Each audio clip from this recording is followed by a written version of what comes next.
Mais uma vez, quero aproveitar para dar as boas-vindas àqueles que não estavam aqui logo no início do culto, quando o presbítero André deu as boas-vindas. Então, quero dizer que é uma alegria, uma honra tê-los aqui conosco. Sintam-se muito à vontade em nosso meio. Gostaria desde já também de avisá-los, daqueles que estão nos visitando pela primeira vez, caso ainda não tenham feito isso, ao sair, passar ali no nosso balcão de conexão, a gente tem um presente, uma lembrancinha nossa para você. Nós estamos na série de mensagens no Evangelho de Marcos, e hoje gostaria de convidar os irmãos a abrirem suas Bíblias em Marcos, capítulo 2, nós faremos a leitura do versículo 1 a 12. Marcos 2, versículos de 1 a 12, caso você não tenha trazido sua Bíblia, o texto também será projetado.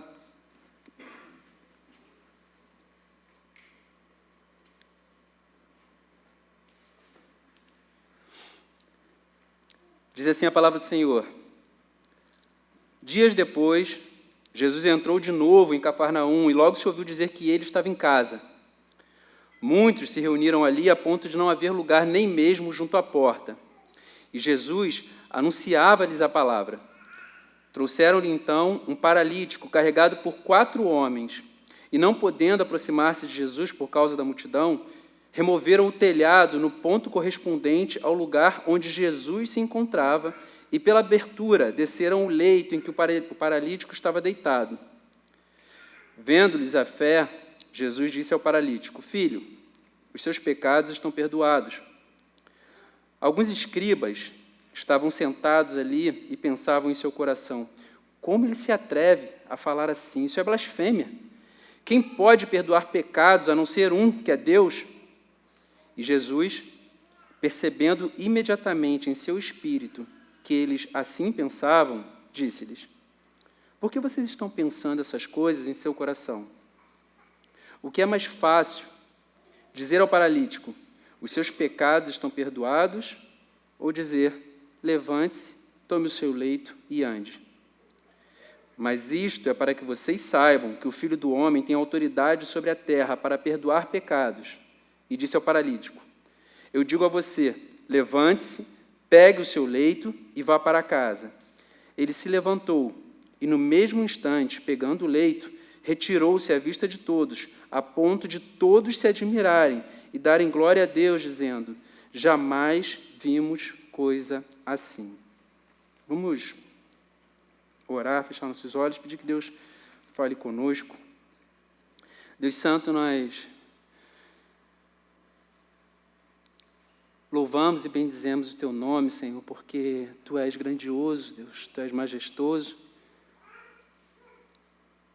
Deus, nesse tempo, Deus, em que, como igreja, nós Te louvamos e trouxemos à memória, Deus, tantas verdades, Deus, acerca de quem o Senhor é.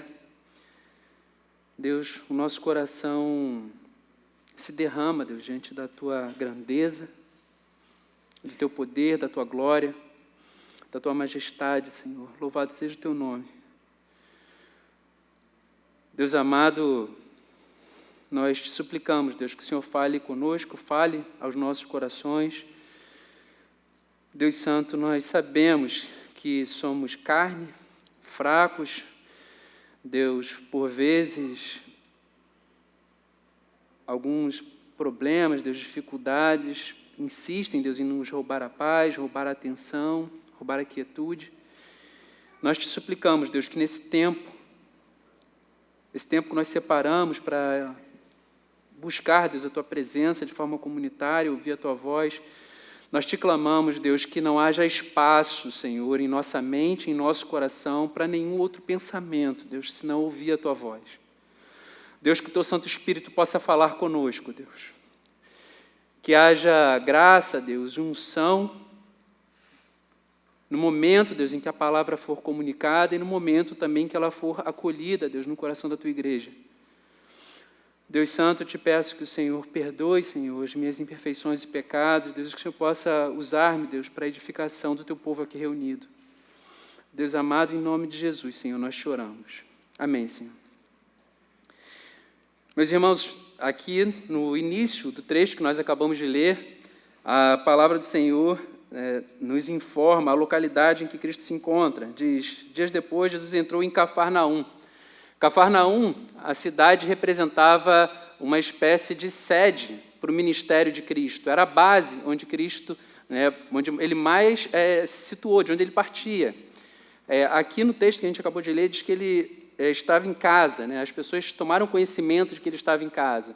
Alguns afirmam que talvez fosse a casa do próprio Jesus Cristo, outros que talvez fosse a casa de Pedro, e que Jesus Cristo estivesse morando ali, dormindo ali, hospedado naquele lugar. Mas fato é que ele transitava ali com muita regularidade. Então, as pessoas que ali estavam tiveram oportunidade de ter várias interações com Cristo, de ouvir muitas vezes Cristo apresentando o Evangelho, expondo a mensagem, viram Jesus Cristo realizar milagres, viram Jesus Cristo curar pessoas, viram a mensagem ser apresentada de uma forma irretocável. No entanto, quando a gente olha para o texto, está lá em Mateus 11, acho que a gente também tem esse texto aqui para projeção, Mateus 11, versículos 23 e 24, olha o que é dito pelo próprio Cristo acerca de Cafarnaum. E você, Cafarnaum, pensa que será elevada até o céu? Será jogada no inferno, porque se em Sodoma se tivessem operado os milagres que foram feitos em você, ela teria permanecido até o dia de hoje. Então, no versículo 24, mas eu digo a você que no dia do juízo haverá menos rigor para a terra de Sodoma do que para você. Por que eu estou destacando esse aspecto, esse detalhe, essa curiosidade acerca de Cafarnaum? Talvez alguns já tenham ouvido algo semelhante ao que eu vou dizer, mas eu gostaria de pedir a todos que aqui estão que dessem muita atenção para isso. O lugar mais perigoso para nós estarmos em relação ao Evangelho não é afastado pela distância da ignorância, mas é pela proximidade da ausência de temor. O lugar mais perigoso para se estar em relação ao Evangelho não é afastado pela distância da ignorância. Porque lá Deus pode usar um servo fiel para anunciar o Evangelho, anunciar a mensagem da salvação ao perdido. Mas é a proximidade da ausência de temor. Cafarnaum se acostumou com a mensagem, se acostumou com Cristo. E quando a gente olha para isso, a gente percebe o quão perigoso isso é. Pessoas podem se acostumar a estar num local como esse, a ouvir regularmente a exposição do Evangelho, a participar da ceia, a louvar juntamente com toda a igreja reunida, a participar de aulas de escola bíblica, ministrar aulas de escola bíblica, dar aula para criança, ocupar o púlpito, mas ter o seu coração esvaziado de temor. Para essas pessoas, o livro de Hebreus fala algo muito, muito sério, muito grave, muito severo, que diz: porque se voluntariamente continuarmos no pecado, depois de termos recebido o pleno conhecimento da verdade, já não resta mais sacrifício pelos pecados, mas uma expectação terrível de juízo e um ardor de fogo há de devorar os adversários. Então, quando a gente olha para o que aconteceu em Cafarnaum, é importante a gente atentar para o princípio do que ocorreu ali, para a mensagem de Cristo, e entender que o mesmo princípio se aplica em nossos dias. É importante que nós não nos acostumemos com aquilo que é sagrado a ponto de banalizarmos a relevância da mensagem que nós ouvimos. É importante que nós entendamos que não se trata tão somente de um espaço onde nós estabelecemos vínculos sociais, onde a gente se envolve com programações que são até interessantes, que desafiam o intelecto. Às vezes, a gente consegue estabelecer vínculos interessantes de amizade, até de negócio, oportunidades de trabalho. É importante que nós nos relacionemos com essa mensagem, com a seriedade que ela contém. E Cafarnaum foi alvo daquilo que Jesus falou por conta justamente disso. Terem se acostumado com aquilo que era sagrado. E nesse momento em que Cristo estava em casa expondo o Evangelho, a gente percebe uma espécie de maquete em que isso acontece. Porque a casa, como a gente acabou de ler no texto bíblico, a casa estava lotada, não existia espaço nem mesmo na soleira. E dentro daquele lugar onde existia tanta gente, não estavam somente aqueles que estavam sedentos para poder ouvir o anúncio da mensagem do Evangelho. Existiam vários tipos de pessoas, e a gente que acabou de ler o texto, a gente percebe isso claramente. Existiam aqueles que procuravam, de forma sincera, de forma honesta, encontrar uma mensagem que conferisse sentido à existência. Existiam aqueles que tinham uma aproximação interesseira de Jesus Cristo, e a gente vê isso em vários outros episódios, pessoas que buscavam cura, buscavam matar a fome, tinham curiosidade filosófica pela nova doutrina, e existiam aqueles que estavam ali tão somente para poder desagregar o grupo, para poder desestabilizar a mensagem, para desacreditar a mensagem, para desacreditar o pregador. E quando a gente olha para isso, a gente percebe que aquela pessoa que estava ali querendo fazer isso, por vezes tinha como motivação tão somente manter o status quo que estava estabelecido. Afinal de contas, era interessante para o escriba, para o fariseu, continuar tendo o mesmo tipo de influência que eles tinham diante do povo. Então, olhando para esse episódio, a gente percebe que esse é um fenômeno que aconteceu naqueles dias e continuará acontecendo. Estranhamente, mesmo que o Evangelho seja pregado de forma fiel, nós perceberemos pessoas desses diferentes grupos se aproximando do anúncio da mensagem do Evangelho.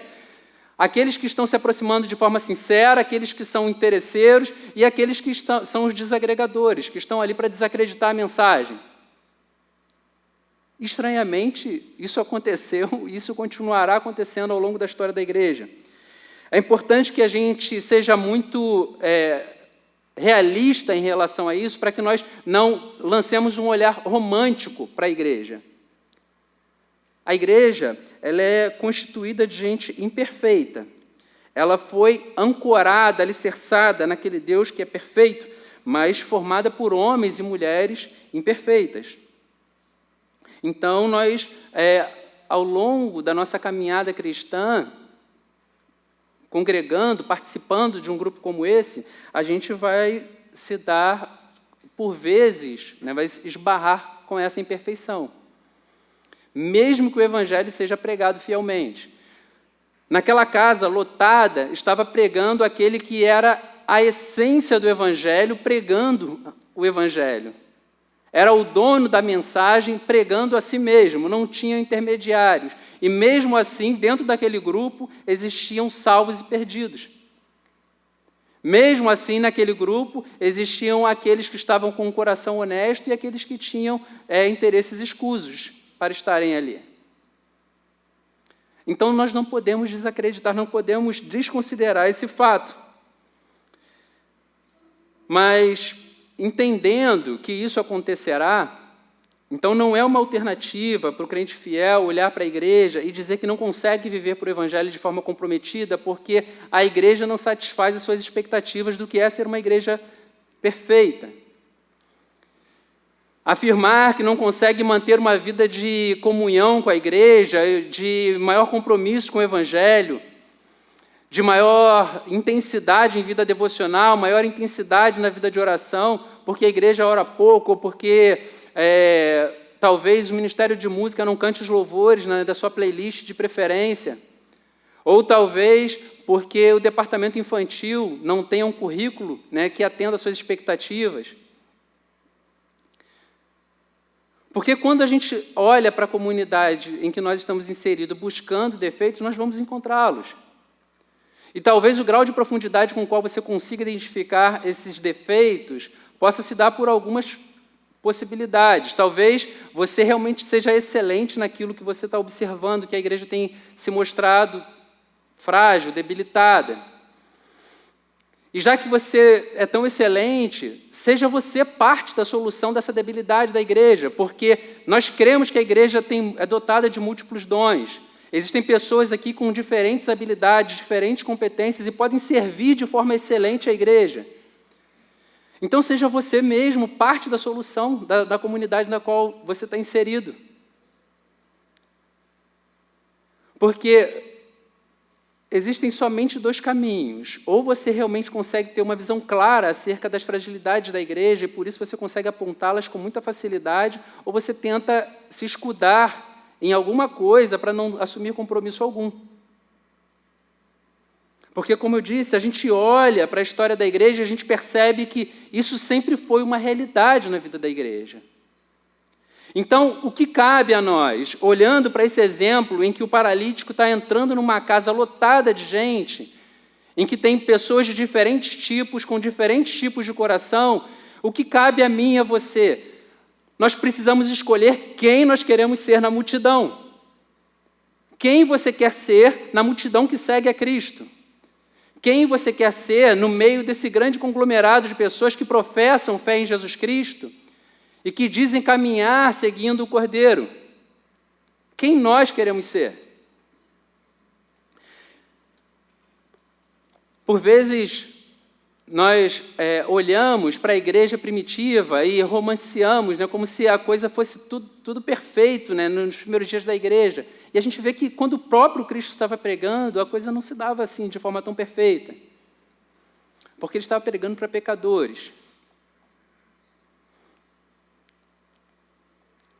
Então, eu vou contar um segredo para vocês. Se vocês acham que a gente consegue identificar defeitos na igreja, acredite, quanto mais a gente se aproxima do trabalho na igreja, mais defeitos a gente encontra. Mais defeitos nós vamos nos esbarrar. Só que quando você se aproxima bastante mesmo, a ponto de colocar a mão e fazer junto, você vai perceber que você também faz parte dos defeitos, que as limitações também esbarram na sua imperfeição. Porque perfeito somente o Senhor da igreja. Então, o que cabe a nós? Sabermos quem nós queremos ser na multidão. E o paralítico, mesmo sofrendo de uma grave deficiência motora, ele conseguiu chegar diante de Cristo. Aquela casa lotada, repleta de gente que tinham diferentes interesses para estarem ali, elas não representaram obstáculos para que o paralítico se prostrasse diante de Cristo, para que ele estivesse diante de Cristo. Então, mesmo a casa lotada não significou barreira o suficiente para alguém que não podia nem andar. Então, é importante que, nesse ponto, eu e você, nós nos perguntemos, o que eu tenho apresentado como alegação para não me aproximar mais de Cristo? Certa vez, eu conversando com uma menina que estava afastada do Evangelho, ela falando que tinha passado por um problema de ordem sentimental e dizia, não, eu tenho certeza que assim que eu conseguir arrumar um noivo, me casar e tal, eu vou conseguir estar mais inteira na igreja, porque eu fico pensando em sair. Aí a gente fica pensando. Ela está dizendo que não consegue servir o Senhor do universo, porque ela precisa de um filho de Adão, um pecador, para estar do lado dela. Então a gente percebe a falta de perspectiva, o quanto isso diminui quem Deus é. Imagine o que significava ser um paralítico naqueles dias, em que não existiam políticas públicas para acessibilidade, para inclusão social, não existiam cadeiras de rodas de alumínio, levinha para que fosse transportado mais fácil, não existia serviço de delivery, não existia supermercado, não existia água encanada, não existia rua asfaltada.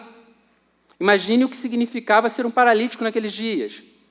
Imagine o que seria lidar com a necessidade de administrar as suas próprias demandas fisiológicas, de ir a um banheiro num lugar onde não tem banheiro, onde não tem água encanada. Você sendo um paralítico.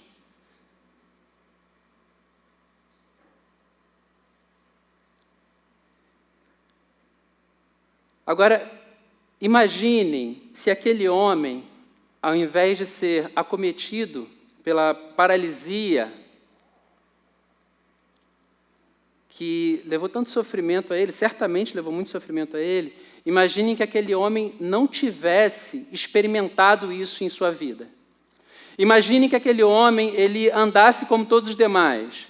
Imaginem que aquele homem ele fosse, por exemplo, um pescador, como muitos naqueles dias eram.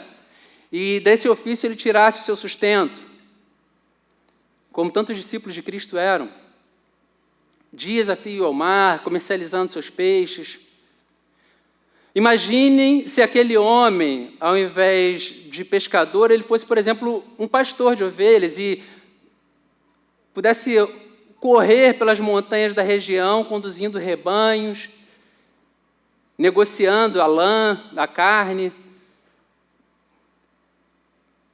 animais para o sacrifício. Ou imagine, sei lá, que ele fosse um artífice, um artesão, alguém que vivesse de carpintaria, manipulando metais, que ele tivesse qualquer outro ofício, mas sendo morador daquela região, certamente ele ouviria falar de Jesus Cristo. Certamente ele ouviria falar do pregador de Nazaré. Certamente ele ouviria falar daquele que dizia que era o Messias. Mas a providência, por vezes, ela atua de forma irônica na nossa vida. Porque aquele homem, ele não estava naqueles dias, ele não estava se aventurando em navios, pescando, não estava correndo nos campos, pastoreando, mas ele estava sendo carregado numa maca. Mas a limitação motora moveu aquele homem até a presença de Cristo. Se ele não tivesse essa limitação motora, provavelmente ele nunca teria ouvido Jesus Cristo falar para ele: filho, perdoados estão os teus pecados.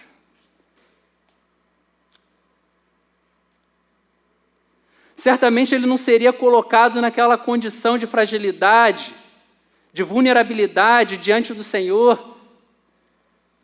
Receberia o olhar terno de Deus falando para ele, porque a forma como essa frase é estruturada é quase como se estivesse falando com uma criança. Filho, perdoados estão os teus pecados.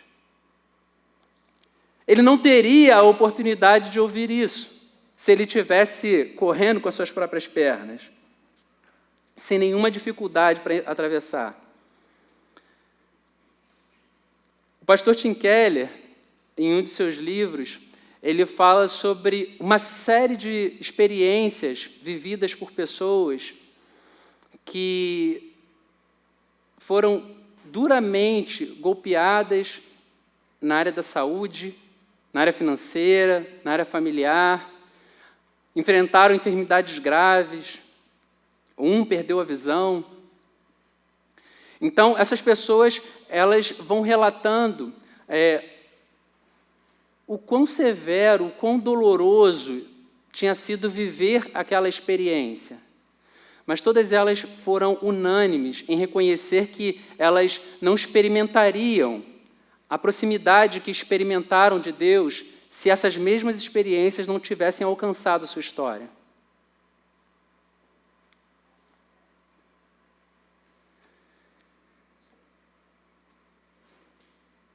É importante nós considerarmos isso porque ninguém gosta de atravessar momentos difíceis. Ninguém gosta de viver momentos dolorosos e que nos causam desconforto. Ninguém voluntariamente escolhe uma enfermidade grave, ninguém voluntariamente escolhe perder um filho, ninguém voluntariamente escolhe padecer necessidade. Ninguém voluntariamente escolhe sofrer nada. Afinal de contas, nós temos um grande ídolo diante da gente. E como já disse um pastor, é aquele que olha para a gente todo dia no espelho, aquele que nos olha dentro dos olhos. E a gente quer fazer tudo para agradá-lo. Só que nós não podemos desconsiderar que, às vezes, momentos de dificuldade, de vulnerabilidade, são os momentos em que nós mais somos arrastados para a presença do Senhor. As adversidades, por vezes, são grandes oportunidades para nós estarmos bem próximos de Cristo. E aquele paralítico, o maior benefício alcançado por ele não foi se tornar conhecido por Cristo, porque esse não é o grande presente. O grande presente não é que Cristo nos conheça mais. O que é glorioso na proximidade com Cristo é nós sermos constrangedoramente convencidos do quanto Ele nos conhece. Do quanto faz sentido nós lermos o texto e saber que a palavra nem nos chegou à boca para que Ele já a conheça toda. O quanto faz sentido, de repente, você experimentar da providência daquilo que você nem sabia ainda que era uma necessidade.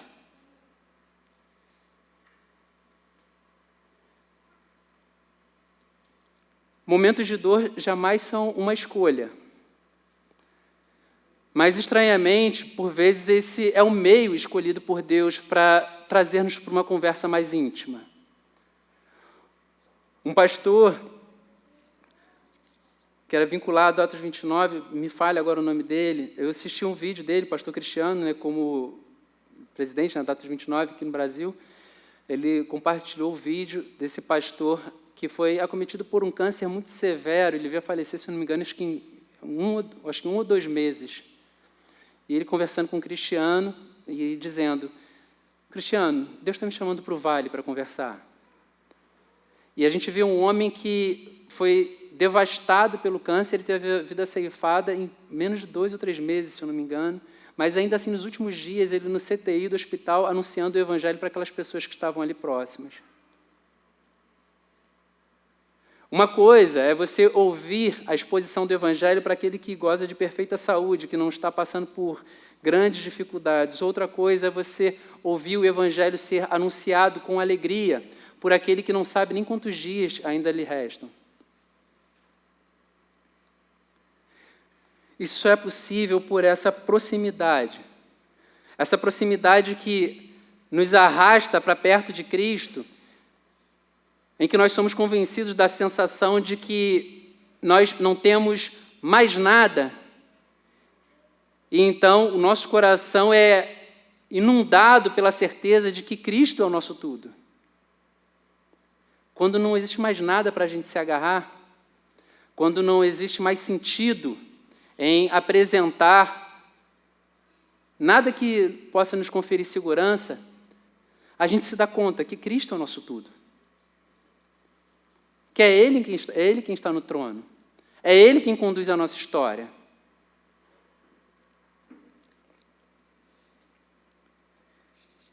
Então, aquele paralítico, ele vive uma experiência interessante, porque quando ele se coloca do lado de Cristo, e isso era muito comum, né, dentro da cultura hebraica, a gente vê isso já em Jó, existia a crença de que se alguém era muito próspero, se as coisas todas iam bem, é porque o favor de Deus estava ao lado daquela pessoa. E se aquela pessoa está passando por um momento de enfermidade, privação, escassez, certamente aquela pessoa pecou contra Deus. Esse era o argumento dos amigos de Jó.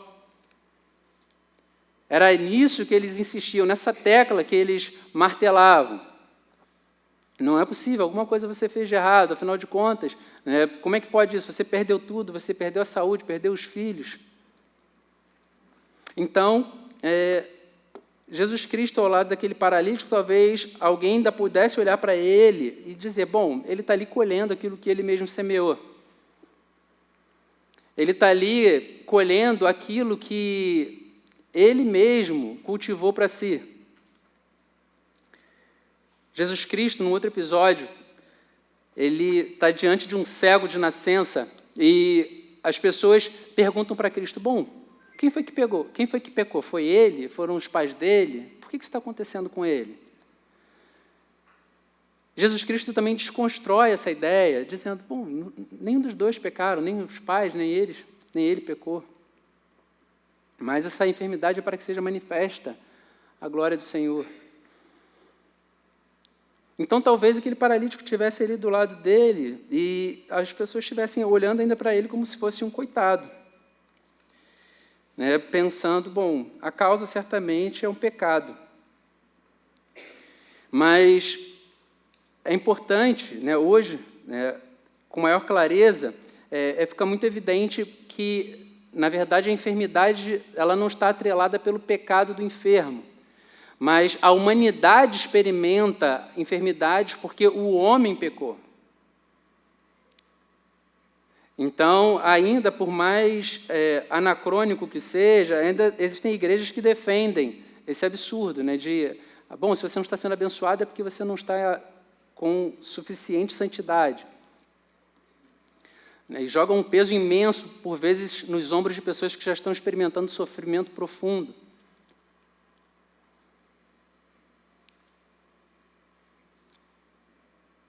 E Jesus Cristo ele faz algo diferente.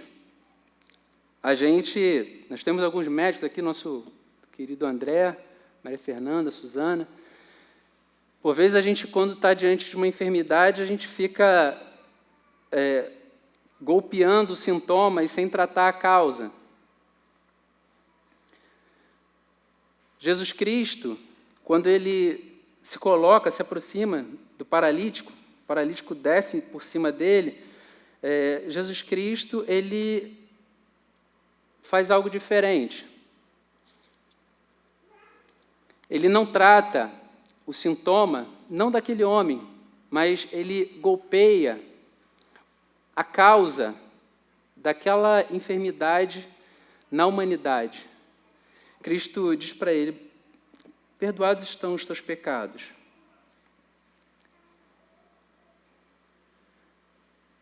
Imaginem o que é para aquele paralítico que certamente estava sofrendo muito por conta da enfermidade, experimenta a compaixão dos seus amigos e a compaixão das mãos para a fé, se dirige até Jesus Cristo, elaboram um plano usado, abrem um buraco no telhado, descem uma maca diante de Jesus Cristo, e ao ser colocado diante do Senhor, ele ouve Jesus Cristo falando, perdoados estão os teus pecados. Talvez o coração do paralítico estivesse meio confuso naquele momento, a gente não sabe se ele está muito alegre por ouvir do Messias, perdoados estão os teus pecados, ou se ele ainda tem expectativa de que a conversa ainda não acabou e ele vai sair dali com a cura. A gente não é informado do que se passa no coração do paralítico, mas no coração dos escribas existe algo muito estranho acontecendo. A palavra que, no grego, que diz que é traduzida para a gente como arrazoavam, tem essa ideia de apresentar razões, criar argumentos. Porque Jesus Cristo, ele se vira para o homem e diz, perdoados estão os teus pecados.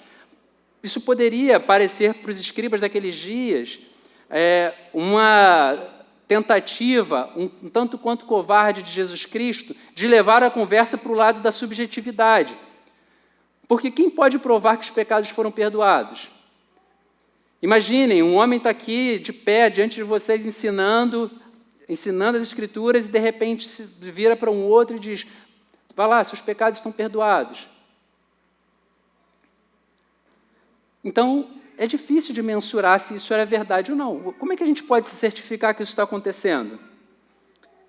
Só que eles ficam muito chateados com isso, porque eles falam assim, bom, ele está arrastando a coisa para o campo da subjetividade, ele não pode provar que ele perdoou pecados e ainda está cometendo uma grande blasfêmia. Porque quando diz que eles arrazoavam, ou seja, eles estão sistematizando o pensamento. Bom, se ele está dizendo que os pecados estão perdoados, a gente precisa pensar o seguinte, quando a gente peca, nós pecamos contra Deus. Se ele está dizendo que ele está perdoando os pecados, ele está se igualando a Deus, ele está dizendo que é o próprio Deus. Alguém que está aqui, eu estou vendo ele transpirando, comendo, ele vai ao banheiro, eu sei onde ele dorme, como ele está arrogando para si tamanha autoridade, como ele pode dizer que ele pode perdoar os pecados de um outro ser humano. Então, é isso que está passando na cabeça dos escribas. E a gente tem de reconhecer, era algo desafiador. Não é fácil.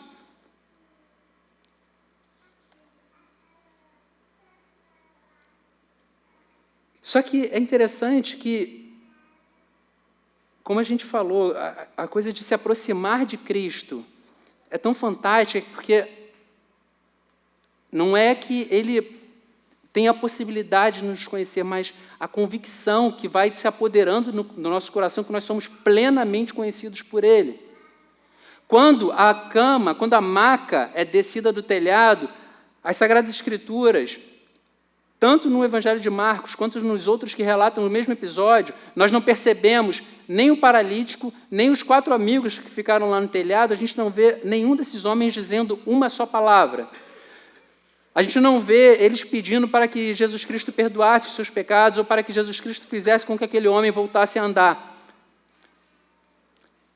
As Escrituras também dizem que os escribas, eles não emitem uma só palavra, eles simplesmente arrazoavam no seu coração. Ou seja, eles estão muito chateados com aquilo que Cristo acabou de dizer, mas eles não proferem uma só palavra.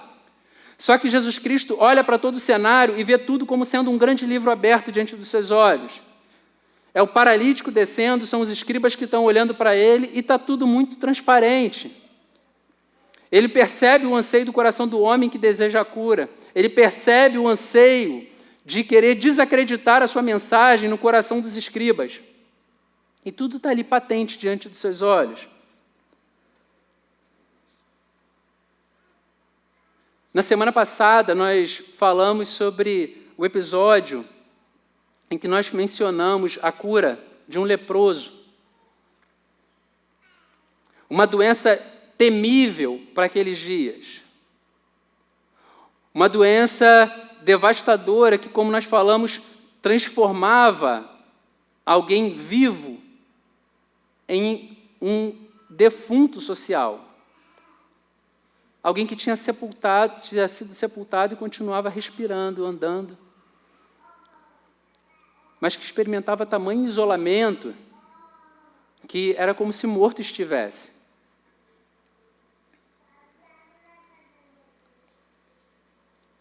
E aquela enfermidade tão severa, obviamente, ela gerava muito temor no coração de todas as pessoas. Só que essa enfermidade tão severa, tão grave, tão assustadora para aqueles dias, quando o leproso se aproximou de Jesus Cristo simplesmente falou: quero, fique limpo. Esse foi o tratamento que Jesus Cristo deu àquilo que gerava temor no coração das pessoas naqueles dias. E quando a gente olha para o caso desse paralítico, Jesus Cristo, primeiro, ele faz aquilo que era impossível para qualquer homem. Ele diz: perdoados estão os teus pecados. Só que os escribas não entendiam que aquilo era impossível para qualquer homem. Eles estavam categorizando o que Cristo estava falando como sendo conversa fiada, como sendo embrumação, falácia, como sendo uma grande blasfêmia, como sendo um insulto a Deus. Só que Cristo estava ali afirmando a sua autoridade. Eu sou Deus. Perdoados estão os teus pecados. Só que Cristo faz algo diferente. Quando ele percebe que o coração daquelas pessoas está tomado por essa inveja, por esse sentimento de querer desacreditar o que ele tinha acabado de falar, ele se vira para eles e diz o seguinte: olha só, para que vocês vejam que o Filho do Homem tem autoridade, e essa palavra também é muito interessante a gente pensar sobre ela, porque quando ele fala sobre autoridade, em algumas versões bíblicas é traduzido para a gente como poder. Tem um poder que é o dynamis, que é a ideia de força, mas aqui é uma outra palavra, exousia, é uma autoridade delegada. Então Cristo está dizendo: olha só, eu recebi a autoridade do Pai para fazer isso que eu estou fazendo. A autoridade verdadeiramente está em minhas mãos para eu fazer o que eu estou fazendo. Quando eu digo que perdoados estão os pecados, é porque verdadeiramente perdoados estão os pecados. Se no Antigo Testamento os profetas diziam: assim diz o Senhor, e entregavam a mensagem, Jesus Cristo diz, em verdade, eu vos digo. Então, ele está assumindo para si mesmo toda a autoridade para fazer aquilo que ele está fazendo, para falar aquilo que ele está falando. Então, Jesus Cristo diz, percebendo, versículo 8, percebendo imediatamente em seu espírito que eles assim pensavam, disse-lhes, por que vocês estão pensando essas coisas em seu coração? O que é mais fácil, dizer ao paralítico, os seus pecados estão perdoados, ou dizer, levante-se, tome o seu leito e ande. Em alguns momentos, lendo esse texto, eu fiquei imaginando o grau de constrangimento experimentado pelos paralíticos, pelos escribas, porque talvez eles dissessem, dizer que perdoa pecados qualquer um pode dizer, porque você pode dizer aqui e não vai provar nada. Só que Jesus Cristo ele vai além. Ele diz, mas isto é para que vocês saibam que o Filho do Homem tem autoridade sobre a terra para perdoar pecados. E disse ao paralítico, eu digo a você, levante-se, pegue o seu leito e vá para casa. Então, Jesus Cristo pega a enfermidade que incapacitava aquele homem, que fazia com que ele fosse arrastado de um lado para o outro, dependendo da compaixão de outras pessoas, vivesse uma vida de limitação, de dependência, de sofrimento. E Cristo resolve todo esse problema, aquilo que parecia impossível para qualquer homem nos seus dias. Cristo diz o seguinte, olha só, você, levante-se, pega o seu leito e vá para a sua casa. Está resolvido o seu problema. E Cristo diz que ele faz isso tão somente para que isso seja um sinal, para que todos vejam que ele tem autoridade para perdoar pecados. Para que todos vejam que nas mãos do Senhor Jesus está a autoridade para poder perdoar uma ofensa que foi cometida contra o próprio Deus. Então, quando a gente olha para o relato de Marcos e pensa no ambiente após isso ter acontecido, a gente fica imaginando os escribas tentando racionalizar o que aconteceu, as pessoas glorificando a Deus, e o agora ex-paralítico pegando as coisas e indo embora. Né? Eu não quero nem saber mais dessa história, gente, meu problema está resolvido, eu não quero racionalizar. Por vezes, você pode também ser golpeado pela sua consciência, porque em alguns momentos nós somos muito bons em fazer isso, em golpear nossa própria consciência e duvidar do perdão que recebemos. Às vezes o próprio diabo pode fazer papel de escriba no teu coração e continuar te acusando de pecados que já foram sepultados.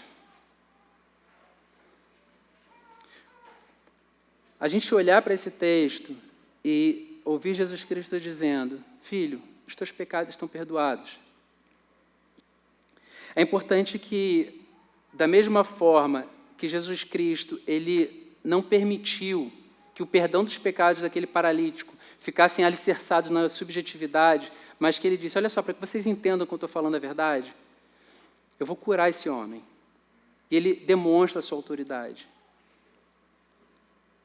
E de que forma eu e você podemos ter a convicção de que nós podemos nos apropriar do perdão dos nossos pecados? Jesus Cristo, ele deu um berro muito eloquente da cruz do Calvário, dizendo, está consumado. Então, pegando carona no texto citado pelo André, logo no início do culto, Deus, ele tratou na carne o pecado que deveria ser tratado na carne. Não na minha e na sua, porque estava enferma, mas na carne do seu próprio Filho, Jesus Cristo. O Santo de Deus se fez maldito para que aqueles que estavam debaixo de maldição pudessem ser feitos santos. É Paulo dizendo, nenhuma condenação há para aqueles que estão em Cristo Jesus. É nós descansarmos na convicção de que não existe mais preço a ser pago por nós. Porque se Jesus Cristo disse que nossos pecados estão perdoados, nem eu, nem você, nem o melhor religioso em termos de performance, nem o diabo, nem os seus anjos, nem o inferno, ninguém pode dizer que ainda repousa a culpa sobre a minha e sobre a tua vida. Porque foi o próprio Cristo que disse que o pecado estava perdoado, que o preço foi pago, que a obra foi consumada na cruz do Calvário. Então, quando a gente olha o que acontece nesse episódio, naquela casa lotada, em que Jesus Cristo demonstra de forma clara, diante de toda aquela multidão, que ele tinha poder para poder perdoar pecados, isso é para que o meu coração e o teu se enche de esperança e convicção em saber que não existe ofensa maior do que o sacrifício feito por Jesus Cristo na cruz. Não existe ofensa capaz de ofuscar o preço pago por Jesus Cristo na cruz do Calvário. Então, o que cabe a mim e a você é nos aproximarmos de Cristo, tal como aquele paralítico, em que Jesus Cristo diz, e vendo a fé, é arrependimento e fé. Essa é a trilha do cristão. Então, o que nós guardamos para poder aplicar as nossas vidas, olhando para a história do paralítico, olhando para a saga do paralítico e de seus amigos que fizeram toda essa engenhoca arquitetônica para que aquele homem pudesse estar diante de Jesus Cristo. Nós precisamos pensar quem nós somos, quem nós queremos ser na multidão. Eu tenho falado isso com alguma regularidade, a vida passa muito rápido. É necessário que a gente entenda que o Evangelho, quando diz que é vida para os que se salvam e cheiro de morte para os que se perdem, isso não é retórica, é a palavra da verdade. Quem nós queremos ser no meio da multidão? Se a tua história é semelhante à do paralítico, não por conta de experimentar paralisia, mas porque está atravessando um momento de aguda aflição, adversidade intensa. Às vezes, nem sempre o nosso sorriso deixa transparecer as lutas que nós atravessamos. Entenda, a oportunidade pode muitas vezes estar escondida em meio à adversidade. A oportunidade está bem próxima de Jesus Cristo. As aflições, elas não pegam o nosso Senhor de surpresa. Elas não estão acontecendo à revelia do comando do nosso Senhor. A nossa história pertence ao Senhor. Sejam as partes boas, sejam as partes que nós não gostamos tanto. O apóstolo Paulo, quando ele diz, aprendi a estar contente em todas as circunstâncias, aquele texto, que culmina no versículo 13, em que ele diz, posso todas as coisas naquele que me fortalece, nos versículos anteriores ele fala que ele aprendeu a estar contente em todas as circunstâncias, aprendeu a ter fome, aprendeu a ter fartura. E quando ele fala que aprendeu a estar contente, é importante que a gente distinga isso de resignação. Lá em casa, o pessoal é magrinho, né? Minha esposa, a gente vê ali a Japinha ali, é magrinha, mas o pessoal gosta de comer bastante, né? O pessoal a gente fala que a galera lá tem a unção do gafanhoto, todo mundo come pra caramba. Eu, Elaine, as meninas, todo mundo é comilão. A gente tem nosso chefe aí, o Matheus, a coisa de comida é uma coisa notável, uma coisa fantástica, né? Às vezes a gente, quando está comendo uma determinada coisa, aí você percebe, um gostinho, às vezes de manjericão longe, às vezes tem um gostinho de alecrim, e se tiver aquelas coisas, vai distinguindo, cada um dos sabores, cada um, na sua intensidade. Às vezes, quando a gente fala que aprendeu a estar contente em todas as coisas, e ouve isso de algumas pessoas, parece que a gente percebe, da mesma forma que na comida a gente vai percebendo, cada um dos tons do tempero, a gente percebe uma nota de resignação, de tristeza, como se fosse conformismo. E quando Paulo fala que aprendeu a estar contente em todas as coisas, é adquirir a apreensão de que nós servimos a um Deus tão majestoso, tão glorioso, tão excelente, que todas as aflições do tempo presente, elas vão se esfarelar diante de quem Cristo é. Acontecerá o dia em que isso será um fato patente diante de todo olho. Mas aqueles que vivem em comunhão com o nosso Senhor, buscando a presença do nosso Senhor, experimentam isso já no seu coração. Estar contente em todas as circunstâncias não é dizer, tá bom, eu vou me conformar com isso. Não. É experimentar de forma tão profunda aquilo de excelente que tem no ser de Deus, que circunstância alguma, dor alguma, que esse mundo possa fazer você atravessar, vão conseguir tirar o sorriso do teu rosto. Vamos orar, meus irmãos? Deus Santo, nós